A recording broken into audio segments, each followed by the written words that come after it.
friends, I hope you've had your coffee this morning.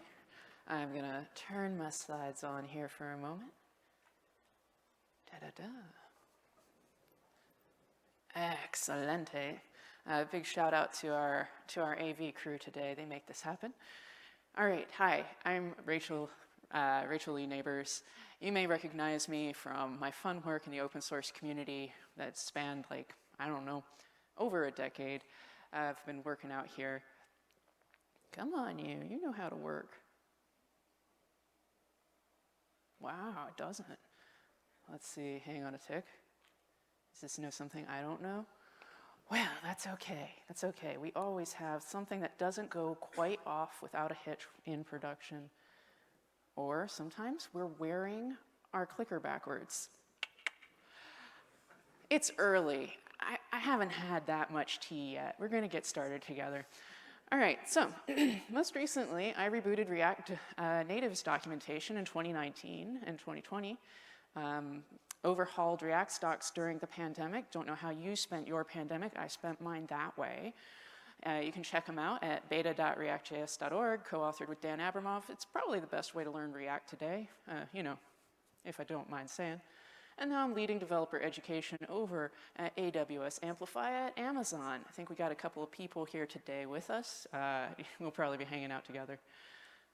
But before this, I worked on animation APIs and dev tools with Mozilla and the web standards body, the W3C.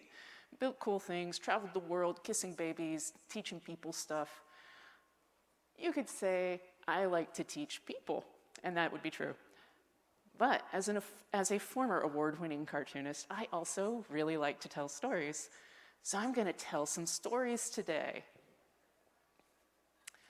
And once upon a time, for this is how all the very best stories begin, there was a cool open source project. Now people could understand this library by reading its source code, because it was new, it was not that big. And that's how the library managed to recruit new retainers and get early adopters. It was approachable. A community even sprang up to turn its changelog into a newsletter and build out its README. It was pretty cool. But over time, the library became more complex, and no single maintainer could understand the whole thing.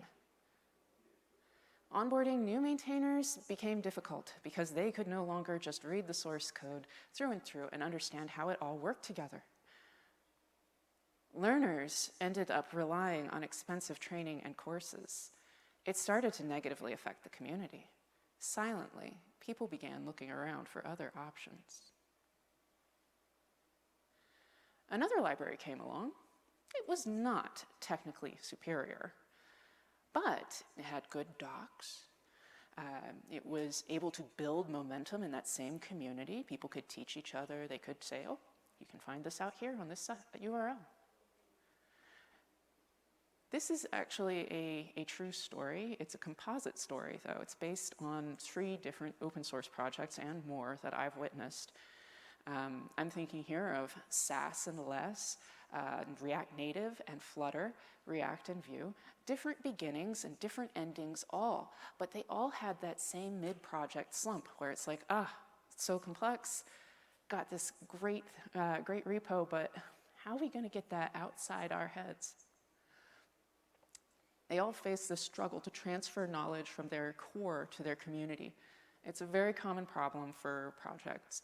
And wouldn't it be great if there was a way to take the knowledge that's inside your core team's heads, their brains, and get it into other people's brains?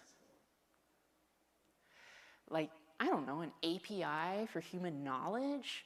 You just port knowledge between humans like a living RAID. Wouldn't that be amazing? Where would you start building such an API? Well, it starts with writing things down. Believe it or not, getting things outside your head is as easy as writing things down. And you might be saying, oh my God, this is a technical documentation talk and I don't have a full-time technical writing team. Rachel Lee, what are you doing getting on stage telling me to have resources like Microsoft or Intel? I don't have that, come on. I hear you. I mean, like, a full-scale documentation effort is a lot of work. This is just a spreadsheet from the first part of the React reboot. It was a lot. There were only a couple of us working on it. But fortunately, you do not need all this to start off with. You don't. Knowledge transfer has to start somewhere, and it starts with you right now. Oh, did that skip too fast? No, go back. Well, it did. Dang it. You are a coder, but you're also a mentor. You're also a teacher, a communicator, and yes, you're a writer. You can write things down. Specifically, comment your code. If you ever go back and look at something you wrote a while back and you're like, what the heck is going on here? That is me. I have a lot of things I'm not proud of on my GitHub account. Please don't go looking. But this is what I mean. You have, without code comments, even you can lose contract. On a long enough timeline, your code won't be readable by default by anyone without your context, and that includes yourself. Most core teams past a certain size or age cannot retain tribal memory of what their code is doing. What's obvious to you today will be obscure to anyone, including yourself, with time.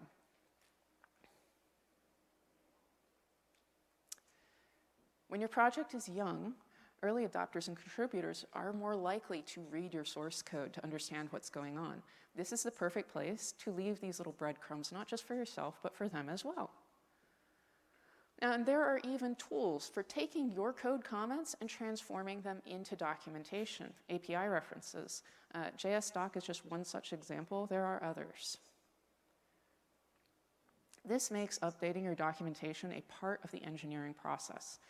You don't have to send tickets anywhere. You don't have to loop in an editorial team. You just write it right there. And the bonus part is there is no context switching. Writing as you write code is the fastest way to transfer your knowledge while it's right there in your head. The iteration loop is very, very short.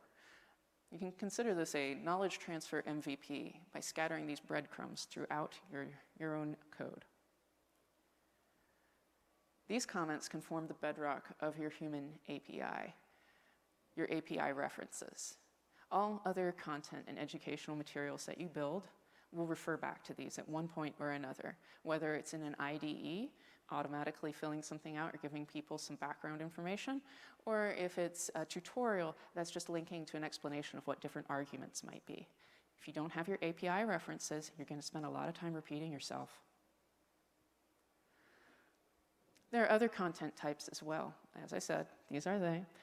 There's a beautiful little, over here on this URL, you can check this out, there's a graph.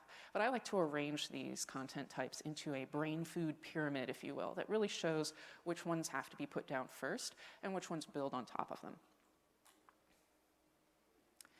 But please try to stub out your comments meaningfully. None of this foo represents a foo stuff. That's not helpful to anyone. You're transferring knowledge, not stating the obvious.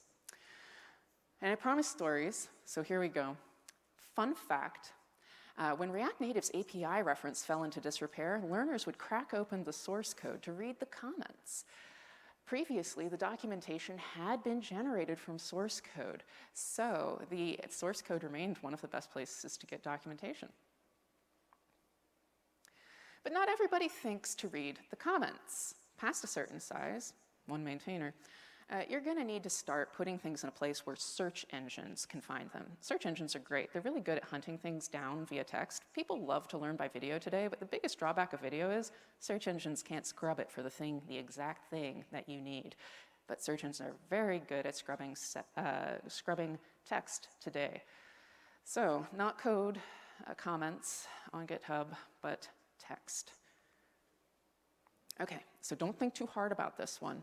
Get a CMS, any CMS. This one is great. It's open source, docusaurus.io. It's easy to spin out on this one. I recommend that you just pick something and go with it. Relay and React Native both use Docusaurus. We had great experiences with it. Comes with a lot of great documentation features out of the box. I advise that you do not build a new documentation platform. In my experience, most documentation projects I've worked on, engineers were like, let's solve this content problem. Let's reinvent documentation. It's like, okay, now you have two problems, because now you're going to be maintaining documentation and the documentation platform. Unless you have super complex needs, I advise you just pick something and run with it. You can always solve those feature sets later. Another fun story, unlike Relay and React Native, who are in the React family, React's new documentation is built upon Next.js. And actually, that's the beta site. It's built on Next.js. The current site, reactjs.org, is built with Gatsby. It's a long story, but you can see DocuSource version 2 got out of beta before React's documentation did. Wonder if we had spent more time on the docs and less time on the platform problem, maybe we would have beat them to that punch. Okay, mentor new core members. This is something we tend to let happen organically, but I encourage you to be deliberate about it. It's easy to overlook this as you're growing your team. If you can't communicate what you don't understand, if no one on the team is a good communicator, find someone who's even moderately knowledgeable about what you're building and onboard them. You need your communicator. You need someone who's able to wordsmith for you, who can get those ideas out. Keep an eye out for explainer blogs coming out of your community. These tell you where your knowledge transfer has been ineffective. If someone is explaining something that's obvious to you really well, that is a smell that this person might be a great team member, and you should reach out to them and recruit them. Have these new contributors write explanations of what they're learning so that more people can understand what you are teaching them. This forms the second tier of your content food pyramid. More fun facts. The React core contributor Dan Abramov was blogging about how React works on his blog overreacted.io. When his blog was explaining React better than the official docs, we knew it was time to start backporting that content onto the official docs. Your community is your biggest advocate. They can help teach others and how to apply what they're learning. Because a happy community blogs about how they did things, if you get your references and explanations right, community members can and will usually write tutorials on their own. Now, tutorials are the next run up on the content pyramid. They usually come right before guides. Let me tell you a little bit about the difference. This one gets a little dicey.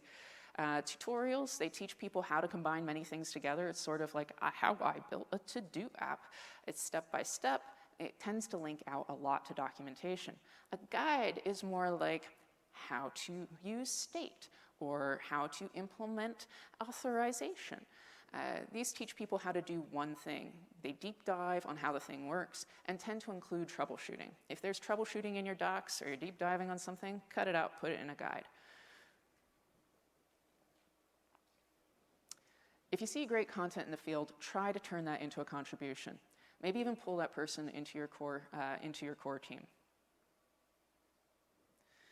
Usually, this effort to bring in community contributions requires stewardship. You can't lean back and expect that your community is going to come up and redo your documentation, information architecture, and come up with a learning path. No, they need guidance. Somebody on your team has to say, we have a vision and you can help us with it, and let's do a working group. And you need someone committed from the core who's going to organize it, or you need to make someone who wants to organize it a part of your core. I had deputies on React Native, you can too. Specifically, I ran this doc drive.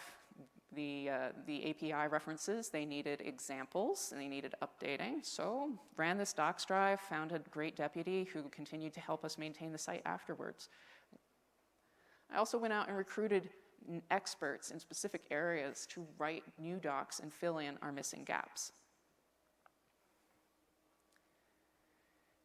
Another true story, the Vue core team made documentation a priority when they organized community members into a documentations committee to direct the creation and maintenance of those docs.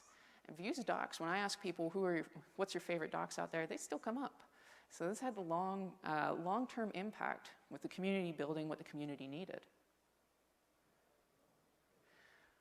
All right, here's some tips on how to teach people more effectively. People learn by doing. Now, an on-the-job trained person is going to be able to do a lot more faster than someone who's fresh out of college, for instance. Why is that?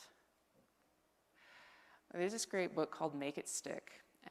It is an introduction to concepts like spaced repetition, and it helps you figure out how to induce retrieval practice in your learners. Okay, spaced repetition just means you keep revisiting, you keep trying, you keep doing, just like you had a job and people kept throwing challenges at you and you had to solve them. How do you simulate that in a learning environment without like giving a person a job? Well, with React, we invested in editable examples that let people interact with the code. There was 0 seconds to do this on the site. They were able to interact with the code. We're not asking them to spin up a developer environment. We're not asking them to make some huge commitment and NPM all over their files. I'm sorry, that's no, I'm very suspect of that myself. So this was a really easy way for people to just start fooling around with things. And we used them to create these challenges at the end of each lesson. And these challenges, people felt super motivated to fill them out and have a good time. Basically, we added quizzes to the docs. Now, docs can help scale your team, and your team can make docs scale. For instance, if your team is repeating themselves, over and over, answering questions, Stack Overflow, etc. Make a doc that actually answers those questions. A URL that you can point people to. Not a question thread where the answer is at the bottom, but make that canonical information that you're updating somewhere. Fill in that gap in your human API. Additionally, invest in mechanisms that let your docs scale with your code base. I already talked about transforming code comments into API references, but test-driven example code is another wonderful way to ensure that all your examples work. Completely avoids GitHub issues of the example doesn't work, can you please update it? That's a whole nother range of busy work you don't want to get involved in.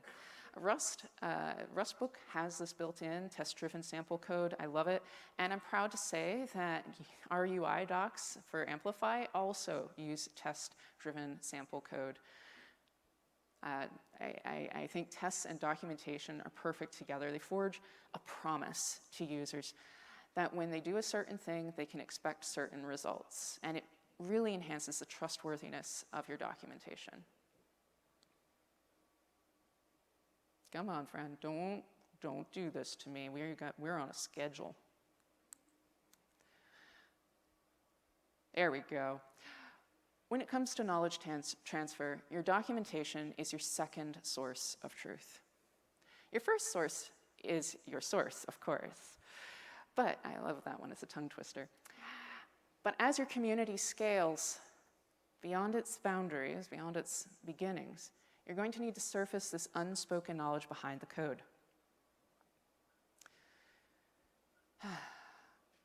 Your docs don't just explain how to build things. They keep a running log of what you've built, where it's going, why it does what it does, and what you were thinking when you wrote it. Docs are the next best thing to a working knowledge of source code that you can give to your community. And it is the foundation of all the other content, the books, blogs, videos, tutorials, courses, news, anything that your community can make hinges on this one trustworthy source. If that source is corrupted, though, all of those things are also corrupted. If you cannot explain how state works with hooks, no one else can, and people will be trying to mutate state all across many corporate enterprise solutions. This is a true story as well. So there's a dark side. You don't maintain it, people will repeat falsehoods. Your team's growth is limited by your ability to transfer your knowledge. If you don't communicate, you make it hard to recruit and onboard. Your community's health is limited by your ability to transfer knowledge. You can end up with a privileged few gatekeepers interpreting your source, sometimes for a price, Sometimes they're not people you want being the gatekeepers to your community. And this is why projects like React, Vue, and Solid.js have started making documentation a core contributor's concern.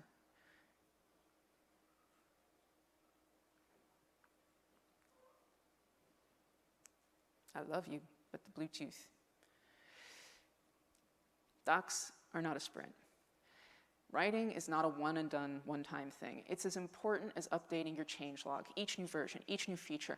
Are you communicating what you're doing and why? Are you sharing it out? Don't rush it. Docs are a commitment. Make it someone's responsibility to share knowledge deliberately and regularly and invest in its upkeep. So we're going to do one more story tonight. Let's try it again. Once upon a time, there were two open source projects, and they were struggling to connect with their user bases, and they were noticing atrophying on their core team, as those original people who had picked the low-hanging fruit were moving on to other projects.